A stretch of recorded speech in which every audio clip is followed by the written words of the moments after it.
So yeah, the chores. So Water. We had yeah, we had to fill up the water truck. Well, once the water truck got Yeah. brought to the outpost, we had to basically pump out the water and put it into our like reservoirs, if you will. We had like a couple of different shower trailers. yeah, with like 2 washers and 2 dryers. Yeah, 2 washers, 2 For dryers. approximately how many people? And we had NMRG, Uh, National Mine Reduction Group. Yeah, which were Afghans. But we probably had American wise, so there's a 12-man SFODA, a Special Forces Operational Detachment Alpha.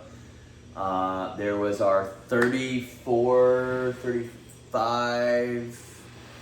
to 36 man platoon of light infantry dudes. Was it that many? I think it was 30. I really want to say it was 34. But yeah, I want to say 34 Maybe. in our entire platoon of light infantry. And then we had maybe like 16 to 8. Well, I was going to say 16 to 18 man mortar team. All of our 11 Charlies. Oh, We had yeah. like a Charlie section with us. And then we had a rotational group of field artillery guys. At one point, we had 2 777s, and then another outpost needed one of our 777s, so we kept the good team, the really good team. Funny enough, their cannon, it was the Netflix and Kill gun team, and they would have a lot of their senior FA guys rotate every other week out to the outpost. So That's right. they probably had about 10. Yeah. It wasn't a lot. Maybe 8 to 10 FA guys. And at that time, after they ripped out the one, the Brick Squad gun team, that was another 777, they brought in a 105 little howitzer. And, sorry, my wife's vacuuming right now. But, Yeah. So we had a little bit, not a lot. yeah, not a ton. Let's see, I'm trying to think of some other chores. So other than, transferring the water from the water truck to the reservoirs that we had, and then trash detail, we had the Bobcat so we could lift up the kicker boxes. But along with trash, you have to take it to our burn pit, where everything got burned. Everything. So And that was the first time I got shot at, right there, at Blackfish.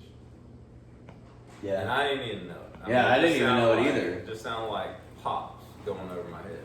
And just pop, pop, pop, pop. And then somebody in the tower was like, Y'all "Hey, being y'all shot getting at. shot at." I remember that. And And we're like, what the fuck are you talking about? Alright, so we got behind the wall, whatever, and then we just book it to run onto the cop. Just running.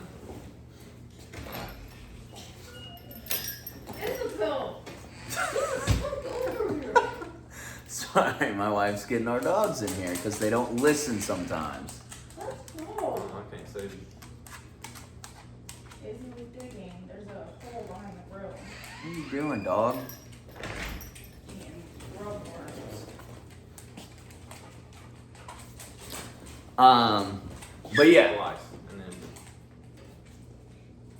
Yeah.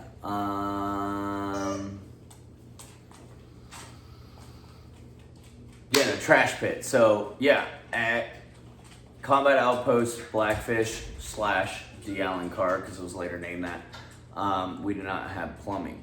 So we pissed in piss tubes, which was simply a PVC pipe with a piece of mesh over the top, think of like a screened-in porch. That shit over the top of it with like a fucking rubber band or staple.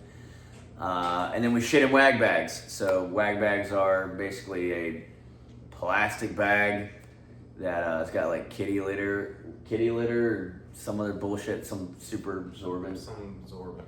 Yeah. Needless to say, bagged them all up, threw our shit in the kicker box, and that kicker box was taken down to the trash pit, which was burned with everything else that we had at that outpost. So, Any trash. yeah, any trash. So how that would work would be like we would have one person on the Bobcat, we'd have one person assisting the actual kicker to be dumped, and then one person pulling security. Granted, and that was only because, one, we're outside the wire, but granted, we had our battle position 1, BP1, they had a 50 cal, like that Whatever watches. would be like our Overwatch, and so, yeah, like we weren't worried when we went out there. So this was different. So because we fell underneath SOCOM for this deployment, our rules were not the same as like your traditional line infantry company. So all we were required to wear was, as long as if you're walking around, didn't matter if you had kit on or anything, you better have a weapon. And the idea was like you fight back to your primary. So we just carried around our M17s. So Until we got shot. until we got shot at, and then we'd run back, go grab like, a 240, a 249, or a Mark 48, or M4s, and then, get out the door. But yeah, why don't you tell them about our living situation? Our living situation. Well, I mean, you already heard about my initial. I was in a mud hut. I forget how long I stayed in there before I joined you In the chew. in the chew. But to begin with, it wasn't good. And if it rained, it'd leak in there. But we had to get out of there. Rats, spiders. Leakum was sick as hell. Like I said, he had Ebola or something. What? I mean, he was dying. And everybody was getting sick in the beginning. I don't know what was in there. What everybody got, but Dude, I remember feeling like dog shit and being like, how the fuck do we get sick? We've been taking, what was that shit they gave us? Some, oh my god, I can't even think of the fucking word. The pills they gave us. They're like, hey, you gotta take this every day, so you don't get sick. Get it all. There's some malaria pills. Well, no. No, Not I can't even remember the name of it. I guarantee. You had another pill? No, it was like we all got like a huge script of them to be out there the whole time. I guarantee maybe you're the individual in the comments that will be like, oh, it's this medication, but I can't think of the fucking thing now. It was for malaria. No, it's for a bunch of shit. It literally cleans you out. I can't think of it. Anyways, Hell, I guess I didn't get my dose. I remember a lot of us like quit taking it at some point just because we're like, fuck this. But maybe those bad attitudes. Maybe it's just like it can't get any worse than this. Like whatever.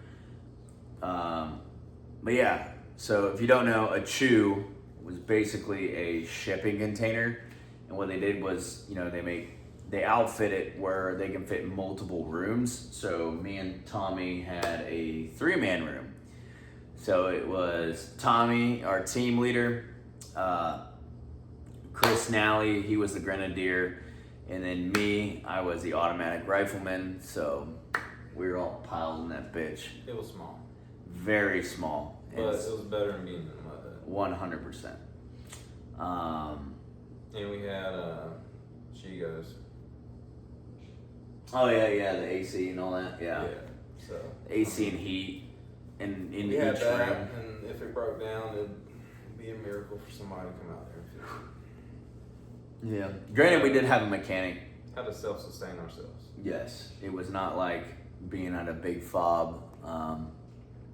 For those watching who are military, you might have been at like JBAT or FOB, slash Fob Fenty, or you might have been at like Scorpion, or you might have just been at Bagram. But we'll probably post a video where y'all can see the living situations where we do a little MTV crib. Yeah. And you'll see what it was like. Yep. Besides the mud hut, because I don't know, we were probably too depressed to do anything at that moment. I mean, I got a picture of me holding a Playboy that I found, but other than that, yeah, it was shitty. Let's see. Couldn't shower every day. Yeah, we had a shower schedule. Holy shit, I forgot about that. Was it 2 days a week? Yep. Was it? It was, no. I want to say it was 2 days. I want to say it was 2 days a week. Yeah. And you had like, And we had laundry days too. yep, we had specific laundry days, specific shower days. Yeah. And that was based on like the squad leaders and the platoon sergeant. And they were like, all right, hey, first squad, these are your shower days and your laundry day. Second squad, which we were in, this is your shower and laundry day, and so on from third squad, and then our weapon squad. But I will say this, that will conclude part 2. So stay tuned for part 3 and more. Follow Open Ranks, like, share, follow.